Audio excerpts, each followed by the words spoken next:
Hey everyone, Maya here, and today we're diving into something that could change the game, literally.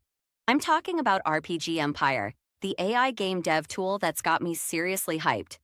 Let's be real, indie game dev can be a nightmare. Expensive software, coding roadblocks, trying to find artists who won't charge you an arm and a leg, it's brutal.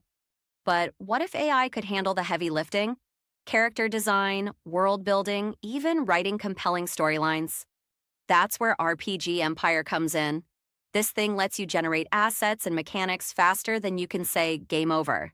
Game devs, tabletop GMs, even Roblox creators, this is for you. We're talking AI-generated characters and maps, no-code rule systems, export-ready assets, and dynamic storytelling prompts. The works. Want to try it out for yourself? Links in the first comment. And for the full deep dive, check out my LinkedIn. Links in the description. So here's the kicker. I built a mini RPG using RPG Empire, slapped it on itch.io, and made $200 in a week? Seriously, if I can do it as a self-taught dev, so can you.